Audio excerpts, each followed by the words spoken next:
ছিলাম পাত্রী নির্বাচন করার ক্ষেত্রে আমরা কয়টা গুণ দেখি মনে নাই? কয়টা? চারটা। মাশাআল্লাহ, কয়টা গুণ? চারটা গুণ দেখি। রাসূল বলছেন চারটা গুণের ভিতরে কোন গুণটাকে প্রাধান্য দেওয়ার জন্য? এই তো মাশাআল্লাহ, সবাই মুখস্থ হয়ে গেছে। কোনটাকে? দ্বীনকে। দ্বীনকে যদি প্রাধান্য দাও, ফাজফুর বিজাতিদ দ্বীন, যদি দ্বীনকে তুমি প্রাধান্য দাও, তারিবাত ইয়াদাক, তোমার হাত দুটি রঙিন হয়ে যাবে, মানে তুমি সুখী হয়ে যাইবা। যদি দ্বীনকে প্রাধান্য দাও, যদি দ্বীনকে প্রাধান্য দাও, আর যদি মালকে প্রাধান্য দাও, বংশকে প্রাধান্য দাও, সৌন্দর্যকে প্রাধান্য দাও, দ্বীনকে যদি প্রধান না দাও, দ্বীনকে যদি প্রধান না দাও, দ্বীনকে যদি সবার শেষে রাখো, মাল দেখছো, বংশ দেখছো, সৌন্দর্য দেখছো, মাশাআল্লাহ মেয়েটা অনেক সুন্দরী, অনেক সুন্দরী, মাশাআল্লাহ, ঘরে আসার পরে এক মাস যাইতে না যাইতে কয়, মাছ কেন ভাগ করো, আমি তোমার বাপ মাল্লায় খাইতাম না। কয় কি কয় না? সব ছাড়ো, সব ছাড়ো, বাবা মাকে ত্যাগ করো। এ বহু নজির আছে, হয় কি হয় না? কি দেখছেন? সুন্দরী, মাল দেখছেন, বংশ দেখছেন, দিন দেখেন নাই। আর যদি দিন দেখতেন, তাহলে ওই বউ ঘরে আইসা বলতো না যে তোমার বাবা মার সঙ্গে থাকবো না। সে বলবে না, বাবা মার কয়দিন বেঁচে থাকবে, এরা তো অল্প দিন থাকবে, এরপর তারা মারাই যাবে। অতএব নেয়ামত পাইছি, নেয়ামতের কদর করি, এদের একটু আমরা খেদমত করি। শ্বশুর শাশুড়ি খেদমত করলে আল্লাহ তাআলা আমাদেরকে বরকত দিবে। কারণ আরে আমিও তো মা হব, আমিও তো শাশুড়ি হব। আজকে যদি আমি আমার শাশুড়ি খেদমত না করি, আমি যদি আমার শ্বশুর খেদমত না করি, আমি যখন শ্বশুর শাশুড়ি হব, তখনও তো আমার সন্তান আমার খেদমত করবে না।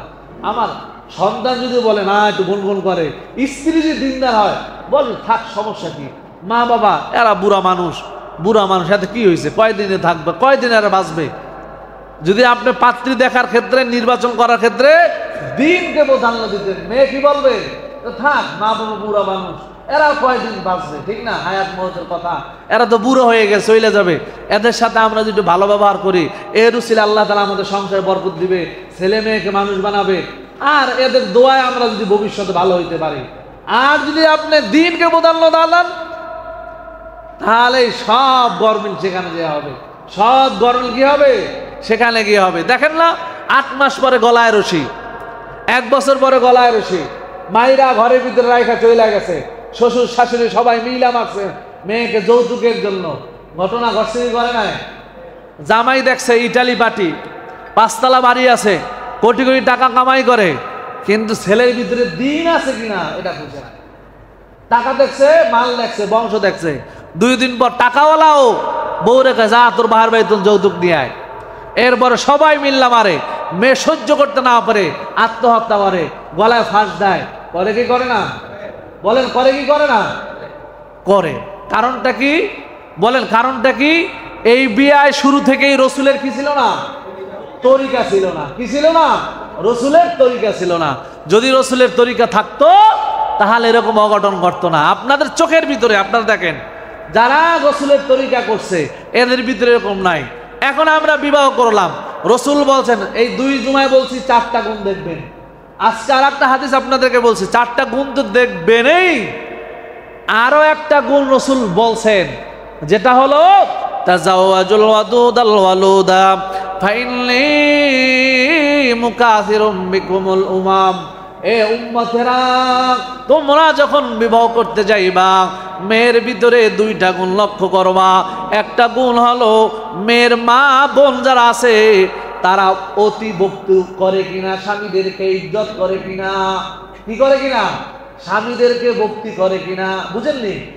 আপনি যে মেয়েটাকে বিবাহ করতে যাবেন, এর আগে খোঁজ নেবেন এই মেয়েটার মাটা কেমন, এই মেয়েটার মা তার স্বামীর সাথে ভালো ব্যবহার করে কিনা, এই মেয়েটার বোন যে বিবাহ হয়ে গেছে, ওই বোন ওই স্বামীরে ভালো ব্যবহার করে কিনা, এই মেয়েটার খালা কেমন, এই মেয়েটার নানি কেমন। বলে কেন? ওয়ালুদা, এই মেয়েটার মা কি বেশি সন্তান প্রসব করছে কিনা, এই মেয়েটার নানি কি বেশি সন্তান প্রসব করছে কিনা। বলে কেন? ফাইনালি মুকাসিরুম বিকুলুম উমাম, যে মেয়েটা তুমি আগে দেখবা তার মা যদি বেশি সন্তান প্রসব করে, তার নানি যদি বেশি সন্তান প্রসব করে, তার খালার যদি বেশি সন্তান প্রসব করে, এরকম মেয়ে দেখা বিবাহ করবা। তার পূর্বপুরুষ যারা আছে তারা বেশি বেশি সন্তান জন্ম দিছে, এরকম মেয়ে দেখা বিবাহ করবা। এরকম মেয়ে দেখে কি করবা? বিবাহ করবা। কারণ কি?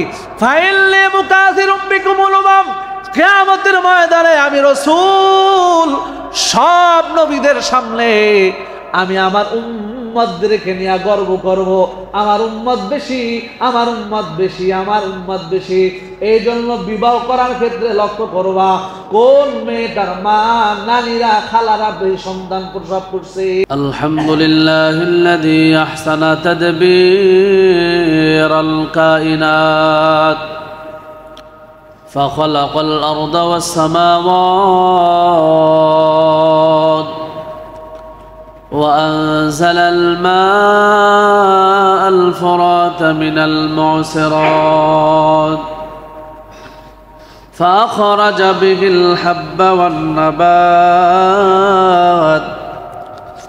وقدر الأرزاق والأقوات وحفظ بالمأكولات قوى الحيوانات وأعان على الطاعات والأعمال الصالحات بأكل الطيبات ونشهد أن لا إله إلا الله وحده لا شريك له لا ضد له ولا ند له ولا مثل له ونشهد أن سيدنا وسندنا وحبيب ربنا وطبيبنا وطبيب قلوبنا ومولانا محمدا عبده ورسوله صلى الله تعالى عليه وعلى آله وأصحابه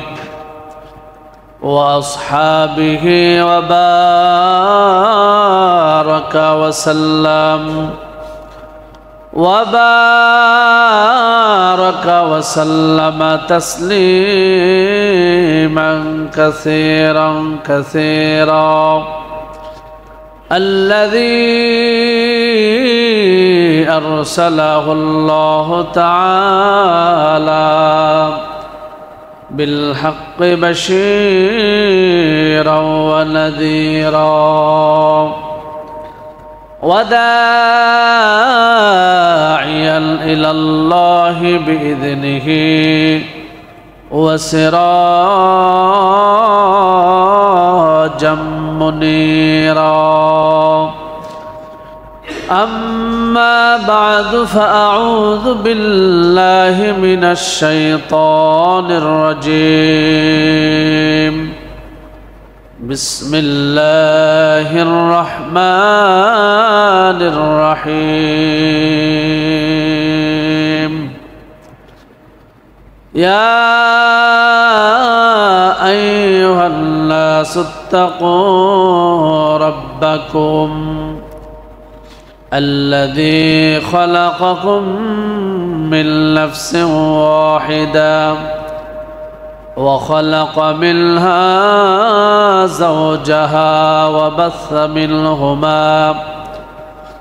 وبث منهما رجالا كثيرا ونساء واتقوا الله الذي تساءلون به والأرحام إن الله كان عليكم رقيبا قال رسول الله صلى الله عليه وآله وسلم تزوجوا الودود الولود فإني مكاثر بكم الأمم أو كما قال عليه الصلاة والسلام. وقال تعالى في شأن حبيبه ومحبوبه ومعشوقه مخبرا وآمرا: إن الله وملائكته يصلون على النبي يا أيها الذين آمنوا صلوا عليه وسلموا تسليما. اللهم صل على محمد وعلى آل محمد كما صليت على إبراهيم وعلى آل إبراهيم إنك حميد مجيد. اللهم بارك على محمد وعلى آل محمد كما باركت على إبراهيم وعلى آل إبراهيم إنك حميد مجيد. لا إله إلا الله لا إله إلا الله لا إله إلا الله لا إله إلا الله لا إله إلا الله لا إله إلا الله لا إله إلا الله لا إله إلا الله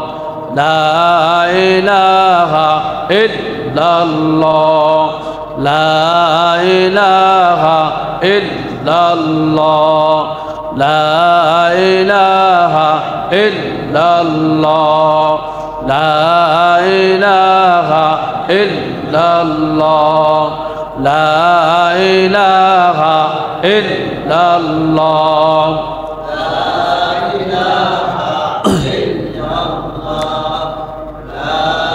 إله إلا الله لا إله إلا الله محمد رسول الله صلى الله عليه وآله وسلم. الحمد لله আল্লাহ পাক রব্বুল আলামিনের বান্দা ও জনাব মুহাম্মদ রাসূলুল্লাহ সাল্লাল্লাহু আলাইহি ওয়া আলিহি ওয়াসাল্লামের উম্মতগণ, আল্লাহ পাক রব্বুল আলামিনের দরবারে লাখো কোটি শুকর ও সুজুদ যে আল্লাহ সুবহানাহু ওয়া তাআলা অত্যন্ত ভালোবেসে মহব্বত করে আমাদেরকে দুনিয়ার ভিতরে সবচাইতে উত্তম জায়গা মসজিদে আসা এবং বসার তৌফিক দিলেন। এজন্য সে মহান স্রষ্টার দরবারে অন্তর থেকে আমরা সকলেই কালেমাত শুকর আদায় করি আলহামদুলিল্লাহ। লক্ষ কোটি দরুদ সালাম বিশ্ব মানবতার কান্নারি, বিশ্ব মানবতার মুক্তির দিশারি ইমামুল মুরসালিন জনাব মুহাম্মদুর রাসূলুল্লাহ সকলে বলি সাল্লাল্লাহু আলাইহি ওয়া আলিহি ওয়াসাল্লামের উপর। সর্বোপরি সকর যে দয়াময় আমাদেরকে ভালোবেসে, যে প্রেমময় আমাদেরকে মোহাব্বত করে সুস্থতার সাথে আমাদেরকে তার ঘরে আসা এবং বসার তৌফিক দিলেন, এর জন্য আরো একবার কালেমাত শুকর আদায় করে আলহামদুলিল্লাহ।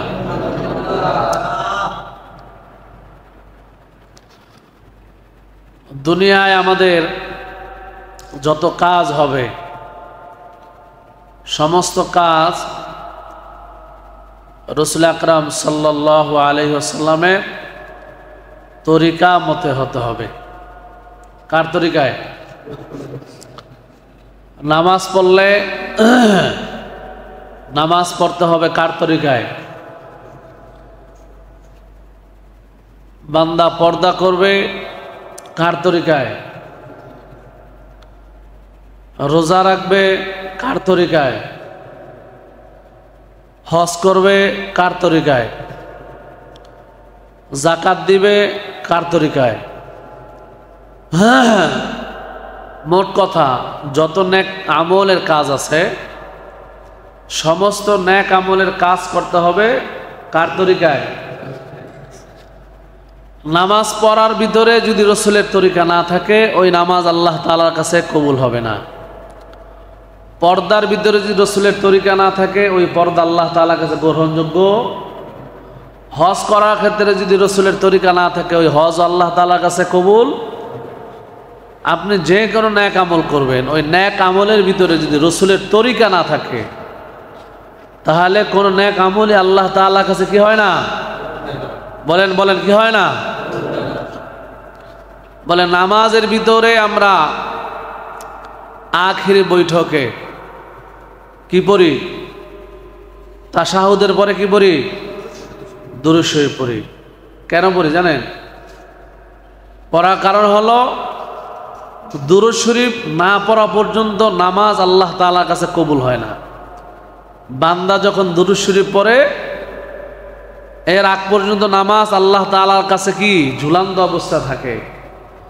যখন বান্দা দুরূদ শরীফের আমল করে আল্লাহ তাআলা বান্দার আমলটা যদি রসুলের তরিকায় হয়ে থাকে তো তার আমলটা কি করে নেয়?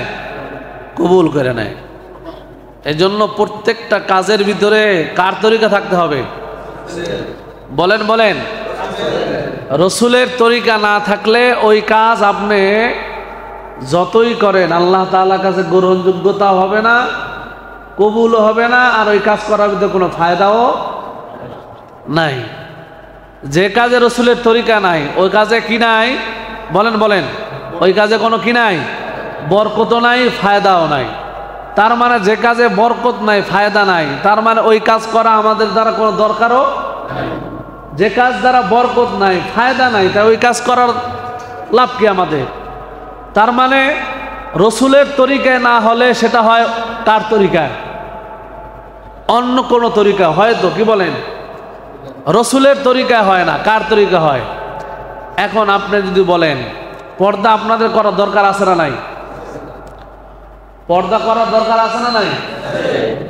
এখন আপনি কতটুকু পর্দা করবেন, কিভাবে করবেন? পর্দা করা ফরজ, কেমনে করবেন? নামাজ পড়া ফরজ, নামাজটা কেমনে পড়বেন? আল্লাহ বলছে 5 ওয়াক্ত নামাজ তোমাদের ফরজ করে দিলাম। আরে কোরআন শরীফে তো কোনো জায়গায় নাই যে ফজরে 4 রাকাত, জোহরে 10 রাকাত, আসরে 4 রাকাত, মাগরিবে 5 রাকাত, এশায় বেতের সারা 6 রাকাত, বেতের সহ 9 রাকাত।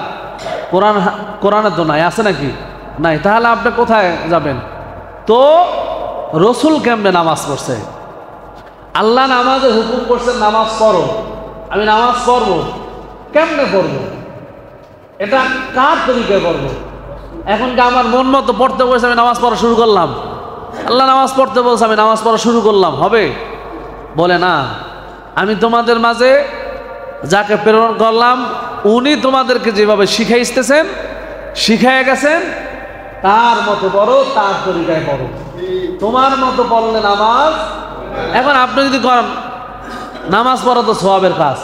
নামাজ পড়া কিসের কাজ? নামাজ পড়া কিসের কাজ? সওয়াবের কাজ। এখন যদি আপনি চিন্তা করেন নামাজ তো সওয়াবের কাজ, সুযোগ তো পাই না মনে, ফজরের নামাজ 2 রাকাত না পড়া একসাথে 4 রাকাতই পড়ি। নামাজ পড়লেই তো সওয়াব। নামাজ পড়লে কি সওয়াব? 2 রাকাত না পড়া 4 রাকাতই পড়ি, যেহেতু সওয়াব তাই বসে দেখে লাভ কি? ফরজের 2 রাকাতের সাথে একসাথে 4 রাকাত ফরজ আদায় করি, নামাজ হবে? বলেন নামাজ হবে? নামাজ পড়া সওয়াব না? নামাজ পড়লেই তো সওয়াব। প্রত্যেক রুকুতে সেজদায় সওয়াব আর সওয়াব, প্রত্যেক রাকাতে সওয়াব। এখন আপনি যদি 2 রাকাতের সাথে বলেন যে পোদ্দারি কইরা যে কি সময় তো আছে আলহামদুলিল্লাহ, সারা রাত ঘুমাইলাম, তাই একটু নেকের কাজ করি, 2 রাকাত বাড়াই পড়ি, হবে? মাগরিবের নামাজ 3 রাকাত, মনে মনে চিন্তা করলেন 3 রাকাত আর বেজোরে খেলা, জোর বানায় 4 রাকাতই পড়ি, আর 1 রাকাত 4 রাকাত পড়ি, নামাজ হবে? নামাজ তো হবেই না। নামাজ তো পড়ছে, নামাজ তো হবেই না, বরঞ্চ এই নামাজ আপনারা কি করবে? জাহান্নামে নিয়ে পিটান খাওয়াবে। এই নামাজ আপনারা কি করবে?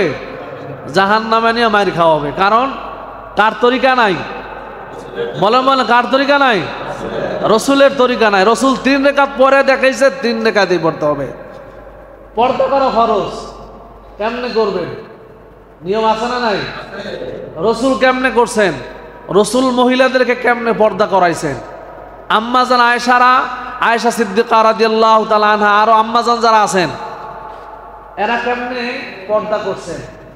এখন আপনি যদি বলেন না, পর্দা তো করলে হয়েছে, শুধু শরীরের ভিতরে মহিলাদের বোরকা পরলে হয়েছে, বোরকা পরলে কি পর্দা হয়? বলেন বলেন, বোরকা পরলে পর্দা হয়? মানুষের মূল চেহারার ভিতরে হলো মূল আকর্ষণ কোথায়? এখন আপনি মুখ খোলা রাখা, যেটার ভিতরে প্রথম আকর্ষণ হয় দেখার পরে, এটাই তো আপনি খোলা রাখে রাস্তায় ঘোরেন, তা পর্দা করার ভিতরে ফায়দা কি? বলেন। অন্ধ সাহাবী, কোন সাহাবী? বলেন বলেন, কি সাহাবী? অন্ধ সাহাবী রসুলের দরবারে আসছেন, আম্মা জানরা বৈশা রয়েছেন, আল্লাহ রসুল বলছেন যাও ঘরে যাও, সবাই ঘরে যাও, দৌড়াও। তখন আম্মা জান প্রশ্ন করছেন, ইয়া রাসূলুল্লাহ, সে তো অন্ধ, সে তো আমাদেরকে দেখতে পাইতেছে না। আম্মা জান যখন বলছে সে অন্ধ, আমাদেরকে দেখতে পাইতেছে না, রসুল বলছেন সে তোমাদেরকে দেখে না, তোমরা তো তাকে দেখো। সে তোমাদেরকে দেখে না, তোমরা তো তাকে দেখো, অতএব তোমাদেরও তার দেখা যায় না, তোমরা ভিতরে যাও। তার মানে পর্দা করতে হবে কার তরিকায়? বলেন বলে, কার তরিকায়? মানে এখন পর্দা হয়ে গেছে ফ্যাশন। পর্দা কি হয়ে গেছে? Fashion design. মানে রসুলের কোনো সুন্নাত ইসলাম যাও একটু মানতে চাই, যাও একটু মানবো, তাও আবার এটারে ক্যাটালগ বানায় ফ্যাশন সিস্টেম বানায় ফেলছি। কি সিস্টেম? Fashion system. এই জন্য প্রত্যেকটা কাজ রসুলের তরিকা মতো না হইলে ওই কাজ আল্লাহ তাআলার কাছে গ্রহণযোগ্য হবে। আলোচনা করতেছিলাম, 2 জুমা আলোচনা করতেছি বিবাহ শাদীর ব্যাপারে। বিবাহ শাদীর ভিতরে সব জায়গায় রসুলের তরিকা আছে, আমাকে ভিতরে শুধু বিবাহ করার ক্ষেত্রে রসুলের তরিকা কি বলে আছে? রসুলের তরিকা বিবাহ করার ক্ষেত্রে রসুলের তরিকা আসেনি? কথা বলে আসেনি? আছে না? বিবাহ করার ক্ষেত্রে রসুলের তরিকা আছে না নাই? আছে। কিন্তু আমরা মনে করি কি না, সব জায়গায় রসুলের তরিকা আছে, বিবাহ করার ক্ষেত্রে রসুলের কোনো তরিকা নাই। বিবাহ করার ক্ষেত্রে রসুলের তরিকা, তাহলে আপনারা বুঝতে হবে যেই বিয়ায় রসুলের তরিকা নাই ওই বিয়ায় বরকত নাই। বলেন বলেন, যেই বিয়ায় রসুলের তরিকা নাই ওই বিয়ায় কি নাই? সবাই বলেন, যেই বিয়ায় রসুলের তরিকা নাই ওই বিয়ায় কি নাই? বরকত নাই। যেই বিয়ায় বরকত নাই ওই বিয়ায় কি আছে? বলেন বলেন, কি আছে? গজব আছে। কি আছে? যেই বিয়ায় রসুলের বরকত নাই ওই বিয়ায় কি আছে? গজব আছে। যেই বিয়ায় রসুলের তরিকা আছে ওই বিয়ায় বরকত আছে। যেই বিয়ায় রসুলের তরিকা নাই ওই বিয়ায় বরকত নাই। আর যেই বিবাহের ভিতরে রসুলের তরিকা নাই, বরকত নাই, ওই বিবাহের ভিতরে গজব ছাড়া আর কিছুই নাই। বলেন না কেন? যেই বিবাহের ভিতরে রসুলের তরিকা আছে ওটার ভিতরে বরকত আছে, আর ওটার ভিতরে কি আছে? শান্তি আছে। যে বিবাহের ভিতরে রসুলের তরিকা নাই বোঝা যাবে এই বিবাহের ভিতরে বরকত নাই। আর যেই কাজের ভিতরে রসুলের তরিকা নাই আর বরকত নাই ওই কাজের ভিতরে গজব ছাড়া আর কিছুই নাই। বুঝতে পারছেন নি? এখন আপনি রসুলের তরিকা বাদ দিয়ে যদি বিবাহ করান, সমাজে রন্ধ্রে রন্ধ্রে রন্ধ্রে রন্ধ্রে তাকায় দেখেন যতগুলা বিবাহের ক্ষেত্রে সমস্যা, যত জায়গায় বিবাহের ক্ষেত্রে সমস্যা, আমি আপনারা দেখাবো না। আপনারা তো অনেক শিক্ষিত মানুষ, জ্ঞানী মানুষ, গুণী মানুষ, আপডেট মানুষ, সব খবর আপনাদের কাছে মিনিটে মিনিটে ঘন্টায় ঘন্টায় আপনারা পান অনলাইনে, মিডিয়ায়। সোশ্যাল মিডিয়ার উন্নত হওয়ার কারণে যত জায়গায় বিবাহের সমস্যা, সংসারের সমস্যা, সব সমস্যার কারণ হলো দেখবেন শুরুতেই এ বিবাহের ক্ষেত্রে রসুলের তরিকা ছিল না। কি ছিল না? রসুলের তরিকা ছিল না। কি মনে করেন মসজিদে বিবাহ পড়াইয়া শুধু খেজুর ছিড়াইলেই রসুলের তরিকা হয়ে যায়? হ্যাঁ, আলেম ওলামা ডাইকা মসজিদের ভিতরে শুধু বিবাহ পড়াইলে রসুলের তরিকা হয়ে যায় নাকি? হ্যাঁ, ওলামা এখান থেকে ডাকলাম আর ডাইকা মসজিদের ভিতরে বিবাহ পড়াইলাম, বিবাহের পরে হুজুরে খুতবা দিল, বিবাহ পড়াই দিল, আর এরপর খেজুর ছিটাই দিল। রসুলের একটা সুন্নাত জিন্দা করলো, কি? খেজুর ছিটানো সুন্নাত, খেজুর ছিটানো সুন্নাত। মসজিদে ইমাম সাহেব হুজুর খুতবা করে বিয়ে করাই দিল, আপনি মাশাআল্লাহ খেজুর ছিটায় বাড়িতে গেলেন, এরপরে যা যত আকাম ঠাকাম করলেন, যত গুনাহের কাজ করলেন, এতে কোনো সমস্যা নাই। মসজিদে বিয়ে পড়াইছেন তো মাশাআল্লাহ সব বরকত, সব গুনাহ মাফ হয়ে গেছে নাকি? মাফ হয়ে গেছে নাকি? মেয়ে দেখার শুরু থেকে বিবাহ করা শেষ পর্যন্ত, ঘরে স্ত্রী আনা পর্যন্ত সমস্ত জায়গায় রসুলের তরিকা আছে না নাই? বলেন আছে না নাই? মেয়ে দেখতে যাবেন, মেয়ে নির্বাচন করবেন, পাত্র নির্বাচন করবেন, পাত্রী নির্বাচন করবেন, সেখানেও রসুলের তরিকা আছে না নাই? বলেন আছে না নাই? গত জুমায় আলোচনা করেছিলাম, এর আগের জুমায় আলোচনা করেছিলাম, পাত্রী নির্বাচন করার ক্ষেত্রে আমরা কয়টা গুণ দেখি? মনে নাই কয়টা? চারটা। মাশাআল্লাহ, কয়টা গুণ? চারটা গুণ দেখি। রসুল বলছেন চারটা গুণের ভিতরে কোন গুণটাকে প্রাধান্য দেওয়ার জন্য? এই তো মাশাআল্লাহ সবাই মুখস্থ হয়ে গেছে। কোনটাকে? দ্বীনকে। দ্বীনকে যদি প্রাধান্য দাও, ফাজফুর বিজাতি দ্বীন, যদি দ্বীনকে তুমি প্রাধান্য দাও, তারিবাত ইয়াদাক, তোমার হাত দুটি রঙিন হয়ে যাবে, মানে তুমি সুখী হয়ে যাইবা। যদি দ্বীনকে প্রাধান্য দাও, যদি দ্বীনকে প্রাধান্য দাও, আর যদি মালকে প্রাধান্য দাও, বংশকে প্রাধান্য দাও, সৌন্দর্যকে প্রাধান্য দাও, দ্বীনকে যদি প্রধান না দাও, দ্বীনকে যদি প্রধান না দাও, দ্বীনকে যদি সবার শেষে রাখো, মাল দেখছো, বংশ দেখছো, সৌন্দর্য দেখছো, মাশাআল্লাহ মেয়েটা অনেক সুন্দরী, অনেক সুন্দরী, মাশাআল্লাহ ঘরে আসার পরে এক মাস যাইতে না যাইতে কয়, মাছ কেন্দা ভাগ করো, আমি তোমার বাপ মাল্লায় খাইতাম না। কয় কি কয় না? সব ছাড়ো, সব ছাড়ো, বাবা মাকে ত্যাগ করো। বহু নজির আছে, হয় কি হয় না? কি দেখছেন? সুন্দরী, মাল দেখছেন, বংশ দেখছেন, দিন দেখেন নাই। আর যদি দিন দেখতেন তাহলে ওই বউ ঘরে আইসা বলতো না যে তোমার বাবা মার সঙ্গে থাকবো না, সে বলবে না বাবা মার কয়দিন বেঁচে থাকবে, এরা তো অল্প দিন থাকবে, এরপর তারা মারাই যাবে। অতএব নেয়ামত পাইছি, নেয়ামতের কদর করি, এদের একটু আমরা খেদমত করি। শ্বশুর শাশুড়ি খেদমত করলে আল্লাহ তাআলা আমাদেরকে বরকত দিবে। কারণ আরে আমিও তো মা হব, আমিও তো শাশুড়ি হব। আজকে যদি আমি আমার শাশুড়ি খেদমত না করি, আমি যদি আমার শ্বশুর খেদমত না করি, আমি যখন শ্বশুর শাশুড়ি হব তখনও তো আমার সন্তান আমার খেদমত করবে না। আমার সন্তান যদি বলে না একটু গুনগুন করে, স্ত্রী যদি দিনদার হয়, বল থাক সমস্যা কি, মা বাবা এরা বুড়া মানুষ, বুড়া মানুষ এতে কি হয়েছে, কয়দিনে থাকবে, কয়দিন এরা বাঁচবে। যদি আপনি পাত্রী দেখার ক্ষেত্রে, নির্বাচন করার ক্ষেত্রে দিনকে প্রাধান্য দিতেন, মেয়ে কি বলবে, থাক মা বাবা বুড়া মানুষ, এরা কয়দিন বাঁচবে, ঠিক না? হায়াত মৌতের কথা, এরা তো বুড়ো হয়ে গেছে, চলে যাবে। এদের সাথে আমরা যদি ভালো ব্যবহার করি, এর উসিলে আল্লাহ তাআলা আমাদের সংসারে বরকত দিবে, ছেলে মেয়েকে মানুষ বানাবে, আর এদের দোয়ায় আমরা যদি ভবিষ্যতে ভালো হইতে পারি। আর যদি আপনি দিনকে প্রাধান্য দান, তাহলে সব গরমিল সেখানে গিয়ে হবে, সব গরমিল কি হবে, সেখানে গিয়ে হবে। দেখেন না, 8 মাস পরে গলায় রশি, 1 বছর পরে গলায় রশি, মাইরা ঘরের ভিতরে রাইখা চলে গেছে, শ্বশুর শাশুড়ি সবাই মিলা মারছে মেয়েকে যৌতুকের জন্য। ঘটনা ঘটছে কি করে নাই? জামাই দেখছে ইটালি পার্টি, 5 তলা বাড়ি আছে, কোটি কোটি টাকা কামাই করে, কিন্তু ছেলের ভিতরে দিন আছে কিনা এটা বুঝে না। টাকা দেখছে, মাল দেখছে, বংশ দেখছে, 2 দিন পর টাকাওয়ালাও বউ রেখে যা তোর বাহার বাড়ি তোর যৌতুক নিয়ে আয়।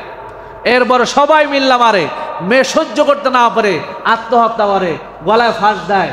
করে কি করে না? বলেন করে কি করে না? করে। কারণটা কি বলেন? কারণটা কি? এই বিয়ে শুরু থেকেই রসুলের কি ছিল না? তরিকা ছিল না। কি ছিল না? রসুলের তরিকা ছিল না। যদি রসুলের তরিকা থাকতো তাহলে এরকম অঘটন ঘটতো না। আপনাদের চোখের ভিতরে আপনারা দেখেন, যারা রসুলের তরিকা করছে এদের ভিতরে এরকম নাই। এখন আমরা বিবাহ করলাম, রসুল বলছেন এই 2 জুমায় বলছি 4টা গুণ দেখবেন। আজকে আর একটা হাদিস আপনাদেরকে বলছি, 4টা গুণ তো দেখবেনই, আরো একটা গুণ রসুল বলছেন, যেটা হলো তাজাওয়াজুল ওয়াদুদাল ওয়ালুদা ফাইনলি মুকাসিরুম বিকুমুল উমাম।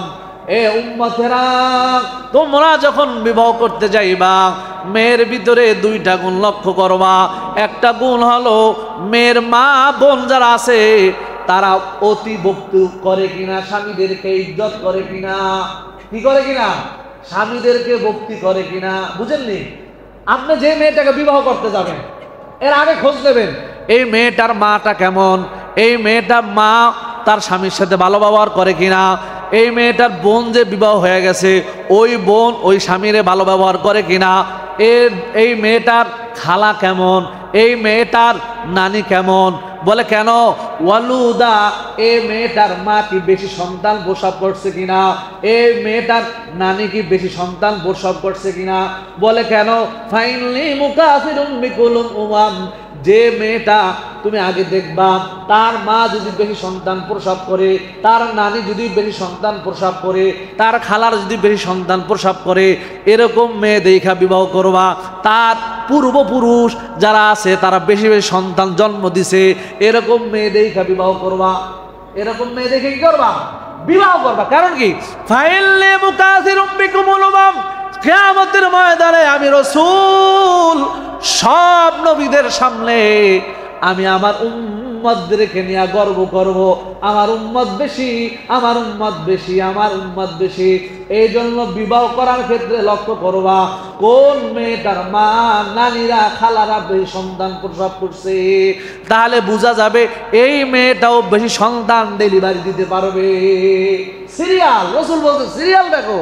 আগে এই যে দুধের গাভী কিনতে যান না গ্রামে, যখন আপনারা যারা মুরব্বী আছেন এরা বুঝবেন, গ্রামে দুধের গাভী কিনতে গেলে আগে জিজ্ঞেস করে এই বাছুরের মায়ের দুধ হইতো কয় কেজি। বুঝলেন মুরব্বীরা? জানেননি এটি? হ্যাঁ, মায়ের দুধ হইতো কয় কেজি। গরু কিনতে গেলে সেখানে নির্বাচন করে যে এর মার দুধ কয় কেজি হইতো, বলে এর আগের গরু কয় কেজি। যদি শোনে যে না এই বাছুরটা যে গাভী থেকে আসছে ওই গাভীটায় 5 কেজি দুধ দিত, তাহলে চিন্তা করে না না এটাও কি বেশি দুধ দিবে। এটা কি দিবে? আরে আপনার মনে আমার কথা বুঝতেছেন না, এটা কি দিবে? বেশি দুধ দিবে। গরু নির্বাচন করার ক্ষেত্রে আপনি সব নির্বাচন করে আসলেন, কিন্তু যেই মেয়েটাকে সংসার আনলে আপনার শান্তি আনবে তাকে নির্বাচন করার ক্ষেত্রে আপনার যাচাই বাছাই করা দরকার আছে না? রাসূল বলছেন এমন মেয়েকে নির্বাচন করবা যে বেশি সন্তান ডেলিভারি দিবে, এমন মেয়েকে নির্বাচন করবা। কারণ আমি আমার উম্মত নিয়ে কিয়ামতের ময়দানে গর্ব করব যে আমার উম্মত বেশি, আমার উম্মত বেশি। তোমরা উম্মতকে কমায়ও না, তাহলে আমি যদি লজ্জিত হয়ে যাই। অতএব উম্মতকে বাড়াবা। এরকম মেয়ে যারা ডেলিভারি বেশি দিবে এদেরকে দেখে দেখে বিবাহ করবা। আমরা কি করি? একটা হোক দুটা হোক যথেষ্ট, ঠিক না? ছেলে হোক মেয়ে হোক 2টি সন্তান যথেষ্ট। একটা হইলে ভালো হয়, না হইলে আরো ভালো হয়, না হইলে কি হয়? আরো ভালো হয়। আলহামদুলিল্লাহ, এখানে আপনারা যারা আসছেন এই তো দেখেন অধিকাংশ মানুষ এখন এই স্লোগানে পড়ে গেছে, একটা নেওয়ার পরে 2টা নেওয়ার পরে আর নিতে চায় না। সব ইহুদিদের কালচার আমাদের ভিতরে ঢুকছে। আমাদের ভিতরে কি ঢুকছে? ইহুদির। আরে ভাই, সন্তান আপনার যত বেশি হবে আপনার পাওয়ার তত বেশি থাকবে। ছেলে সন্তান আপনার যত বেশি হবে, সন্তান যত বেশি হবে বংশে, এলাকায়, সমাজে আপনার পাওয়ার তত বেশি থাকবে। এজন্য সন্তান বেশি বেশি নেবেন। সন্তান দেওয়ার মালিক কে? বলেন বলেন, সন্তান দেওয়ার মালিক কে? আপনারা এত পারলে যার সন্তান হয় না, যেটা বধির, এর সন্তান দিতে পারবেন। আল্লাহ আপনারে দিতেছে, আপনি নিতেছেন না, এটার আবার বন্ধ করতেছেন। এটার আবার কি করতেছেন? বন্ধ করতেছেন। চিন্তা করেন, আল্লাহ তাআলা বলতেছে লিল্লাহি মুলকুস সামাওয়াতি ওয়াল আরদ ইয়াখলুকু মা ইয়াশা ইয়াহাবু লিমান ইয়াশাউ ইনাসা ويهب لمن يشاء الذكورا أو يزوجهم ذكرانا وإناثا ويجعل من يشاء عقيما إنه عليم قدير أسبق ما يشاء يهب لمن يشاء আমি আল্লাহ যা চাই তাই হয়, আমি আল্লাহ যা চাই তাই হয়, আমার বিপরীতে কেউ কিছু করতে পারে না। আমি যাকে চাই তাকে ছেলেও দেই মেয়েও দেই, আমি যাকে চাই তাকে কি করি, আমি যাকে চাই তাকে ইনাথা বলে, আমি যাকে চাই তাকে মেয়ে সন্তান দেই, আবার যাকে চাই যুকুরা, আমি আবার যাকে চাই তাকে শুধু ছেলে সন্তান দেই। আমি যারে চাই শুধু মেয়ে দেই ছেলে দেই না, আমি যারে চাই শুধু ছেলে দেই মেয়ে দেই না। এরকম সমাজ আছে না নাই? বলেন আছে না নাই? আল্লাহ বলে আমি যারে চাই শুধু মেয়ে দেই ছেলে দেই না, আবার যাকে চাই শুধু ছেলে দেই মেয়ে দেই না। বলে না না, ওয়াজালু মাইয়াশা ওয়াকিমা বলে আবার যাকে চাই ছেলেও দেই মেয়ে দেই, দোনোটাই দেই। কাউকে শুধু ছেলে দেই মেয়ে দেই না, আবার কাউকে মেয়ে দেই ছেলে দেই না। আবার বলে আমার এমন হয় যে আমি ছেলেও দেই মেয়েও দেই। কি দেয়? ছেলেও দেয় মেয়ে দেয়। কারো আছে 5 সন্তান শুধু ছেলে, আবার 5 সন্তান শুধু মেয়ে ছেলে নাই, আবার ছেলে আছে মেয়ে নাই। আবার কারো আছে 3 ছেলে 3 মেয়ে আছে না নাই? আবার আল্লাহ তাআলা বলে ওয়ায়াজালু মাইয়াশাউ আকিমা এমন হয় আমি আল্লাহ তাআলা কাউকে বান্দা বানায় রাখি, ছেলেও দেই না মেয়েও দেই না, ছেলেও দেই না মেয়েও দেই না। ইন্নাহু আলিমুন কাদির বলো বাংলা সব ক্ষমতার মালিক কে? পারলে যারা বনলা বানায় রাখছি এদেরকে সন্তান দে, আরে যারা আমি মেয়ে দিতেছি পারলে ওরে ছেলে বানায় দে, আবার যারা ছেলে দিতেছি পারলে তুই ওরে শুধু মেয়ে বানায় দে। পারবে? বলে না না পারবি না। আমি যারে বনলা বানাইছি দুনিয়ার কারণাই তাকে সন্তান দিবে, আবার যারে মেয়ে দেই কারো শক্তি নাই তার ঘরে ছেলে আনার, আবার যার ঘরে ছেলে দেই তার শক্তি নাই তার ঘরে মেয়ে দেওয়ার, সব ক্ষমতা আমার হাতে। এজন্য রাসূল বলছে এমন ঘরে বিবাহ করবা যেই ঘরের মেয়েরা বেশি বেশি সন্তান প্রসব করে। কারণ কি? বলে সন্তান রিজিক নিয়ে আসে, তোমারটা খায় না। সন্তান তোমারটা খায় না, সন্তান রিজিক নিয়ে আসে। পয়গম্বর আরবি সাল্লাল্লাহু আলাইহি ওয়াসাল্লাম বলেন উম্মতকে আল্লাহ তাআলা দুনিয়ায় পাঠাইবার 500 বছর আগে, দুনিয়ায় 500 বছর আগে, এক হাদিসে 500 বছর, আর এক জায়গায় বলছেন 50,000 বছর। বলে এই 500 বছর আগে আল্লাহ তাআলা যাকে দুনিয়ায় পাঠাবেন এর আগে রিজিক পাঠাইয়া দুনিয়ায় পাঠায়। আমি আমার স্ত্রীর বিবাহ করলাম, এখন আমার গর্ভে সন্তান, আমার স্ত্রীর গর্ভে সন্তান আসবে। এই সন্তান যে আসবে এও আসার কয় বছর আগে? বলে বলে কয় বছর আগে? 500 বছর আগে আল্লাহ রিজিক পাঠাইছে দুনিয়ায়। এ বাংলা কোথায় যাবে, কোথায় থাকবে, কেমনে চলবে, কিভাবে খাবে, কেমনে চলবে, রিজিক কেমনে আসবে, আল্লাহ খাওয়াবে। আপনার টেনশন কিসের? আপনার চিন্তা কিসের? বলে আমি যখন বিবাহ করলাম তখন আমার বেতন ছিল 10,000 টাকা। আমি মাঝে মাঝে চিন্তা করতাম 10,000 টাকা আমি কেমনে চলবো? আরে 10,000 টাকা তো আমি নিজেই চলতে পারি না। যখন বিবাহ করলাম বেতন তখন 10,000 টাকায়। বেতন কত? 10,000 টাকায়। মাশাআল্লাহ দেখি 10,000 টাকায় দুইজন মোটামুটি চলতে ভালোই চলতেছে, তেমন বেশি কষ্ট হইতেছে না। এর 1 বছর 2 বছর পরে বেতন, 1 বছর 2 বছর পরে 10,000 টাকার বেতন বাইরে হয়তো 1-2 বছর পরে 1,000 টাকা বাড়তে পারে। বেতন হইল 11,000 টাকা। মানুষ আমরা 2 জন, বউ আর স্ত্রী, স্বামী আর স্ত্রী। এই 2 বছর পরে আল্লাহ তাআলা ফুটফুটে একটা সন্তান দিলেন। এখন লোক হইলাম 3 জন, বেতন হইল 11,000 টাকা। বাড়ছে কয় হাজার টাকা? 1,000 টাকা বাড়ছে। লোক আইছে মাত্র আমার ঘরে 2 জন বাড়ছে। বেতন আগে ছিল 10,000, এখন হয়েছে মনে করেন 11,000 না 12,000। লোক বাড়ছে আমার 2 জন, বেতন বাড়ছে মাত্র 2,000 টাকা। মাশাআল্লাহ 12,000 টাকায় স্ত্রীরও চালাইতেছে, সন্তানরাও চালাইতেছে। চলে কি চলে না? আবার মাঝে মাঝে ঘর ভাড়া দেওয়া লাগে, মাঝে মাঝে বাজারও করা লাগে। 12,000 টাকা কেমনে চলে? এরপরে ধরেন 15,000 টাকা। এরপরে সন্তান হয়েছে 5 বছর পরে, আমার ঘরে সন্তান আছে 3টা, বেতন হয়েছে আমার 15,000 টাকা। 3 সন্তান, আমার বউ, আমি লোক হইলাম 5 জন, বেতন হয়েছে 15,000 টাকা। ঘর ভাড়া দেওয়া লাগে, সংসার চালান লাগে, বাজার করা লাগে, ছেলে মেয়েকে দেখা লাগে, ওদিকে মা বাবা আছে তাদেরকেও দেখা লাগে, ভাই বোন আছে তাদেরকে লক্ষ্য করা লাগে, আত্মীয় স্বজন আছে তাদের কাছে বেড়াইতে গেলে আবার কিছু নিয়েও দিকেও যাওয়া লাগে, তাদের দিকেও লক্ষ্য করা লাগে। বেতন হয়েছে 15,000 টাকা, বলে মাওলায় চালায় বান্দা তুমি চালাও না। কেমনে চলে? চলতেছে বলে তুমি প্রথম যখন একা ছিলা তখন 10,000 টাকা তোমার হয় না, এখন তোমার বেতন হয়েছে 15,000 টাকা, মানুষ হয়েছে 5 জন, আলহামদুলিল্লাহ দিব্য আরামে চলতেছে। হয় কি হয় না? হয় কি হয় না? হ্যাঁ, যদি একটু কষ্ট হইতেছে কিন্তু আলহামদুলিল্লাহ মাসটা চইলা যাইতেছে। আল্লাহ বলে তোর মাধ্যমে আমি রিজিক দিব, তোমার মাধ্যমে তোমার স্ত্রীর রিজিক দিব, তোমার মাধ্যমে তোমার সন্তান রিজিক দেব। তোমার রিজিক তারে দিব না, তার রিজিক তোমার মাধ্যমে আসবে, তার রিজিক তোমার মাধ্যমে আসবে। তোমার রিজিক সে খাবে না, তুমিও তার রিজিক খাবা না, বলে তার মাধ্যমে তোমার রিজিক আসবে। আমি তোমার ঘরে লোক পাঠাবো, এই লোকের রিজিক আমি তোমার মাধ্যমে দেব, তোমার মাধ্যমে দেব। কিন্তু তুমি এখন টেনশন করো, আহারে কেমনে চলবো, কেমনে খাবো, কোথায় থাকবো, কি করব, কেমনে চলবেন? বলে না না, এ চিন্তা তো তোমার না, এ চিন্তা মালিকের। বান্দা রাখবে কোথায়? মাওলায় যদি বান্দারে পাঠায়, মাওলায় যদি বান্দারে পাঠায়, আমার কোনো চিন্তা নাই। চিন্তা কার? বলেন চিন্তা কার?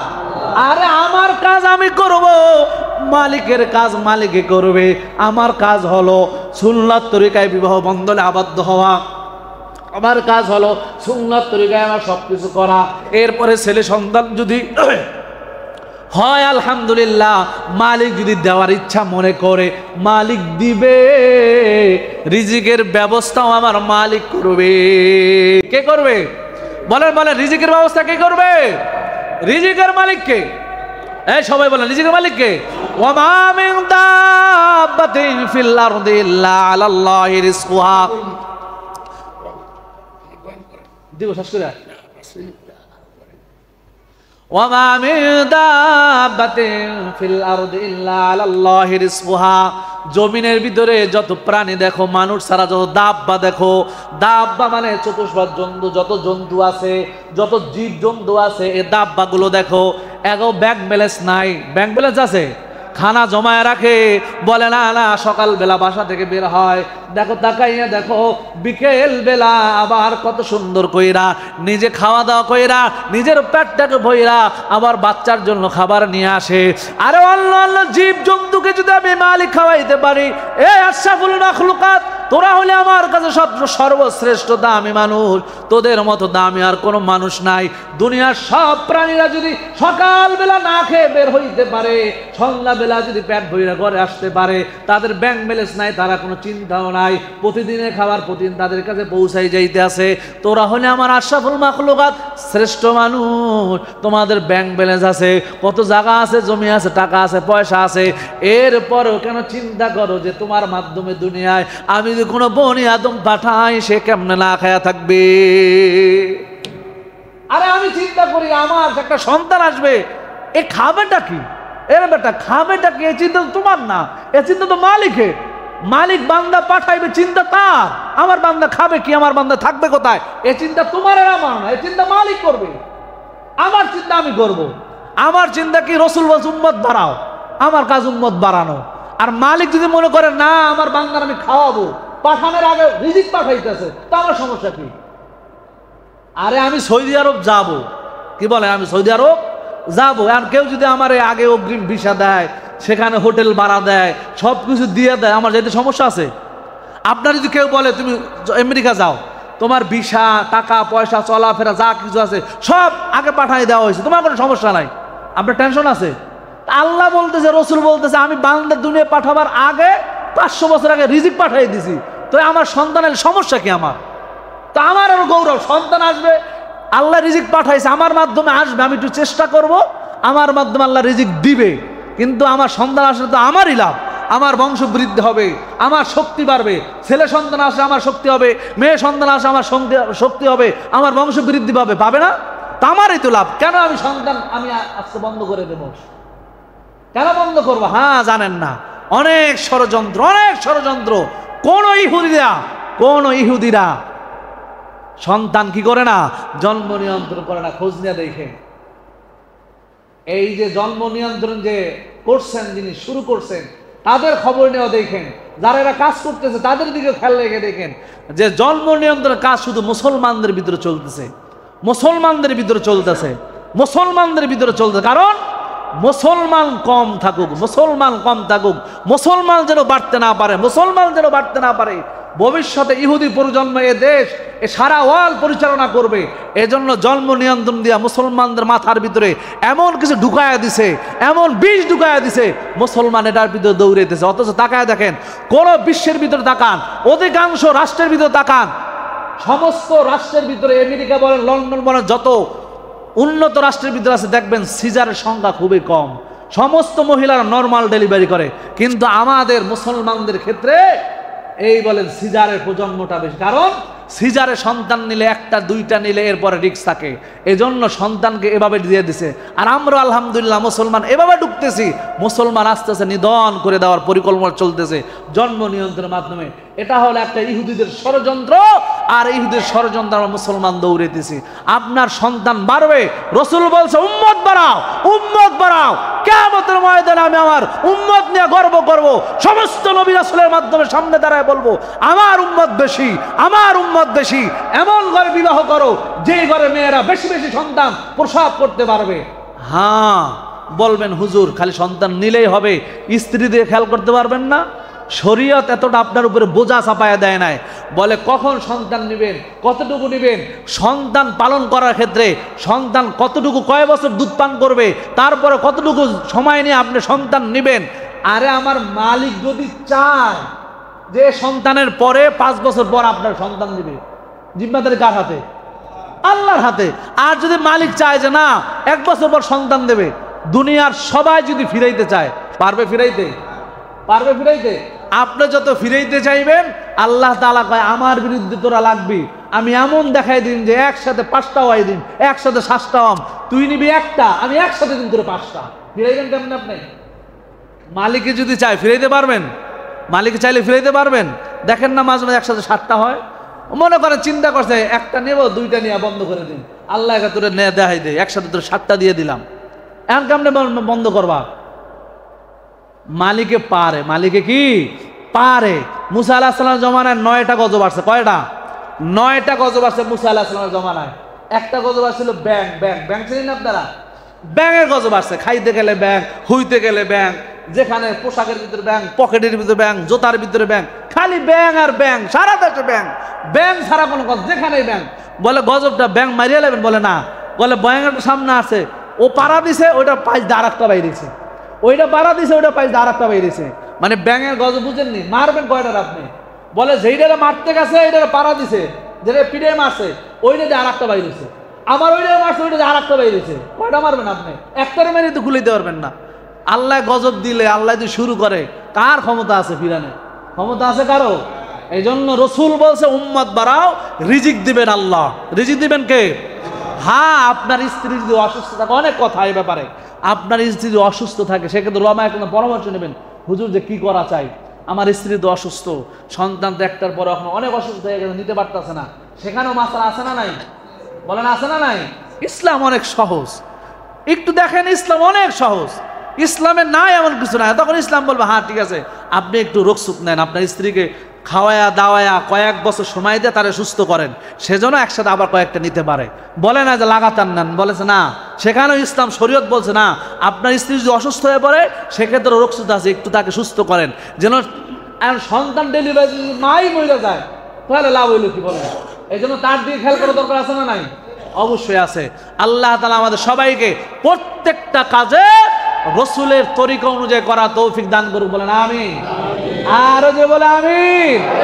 যুবক ভাই যারা আছেন, বিবাহ যারা করেন নাই, তারা 4টা গুণ খেয়াল করবেন, এই সাথে এটাও খেয়াল করবেন যে কোন মেয়ের মা নানু খালারা বেশি সন্তান প্রসব করছে, ওরকম একটা মেয়ে আনবো, আমিও যেন বেশি সন্তান নিতে পারি।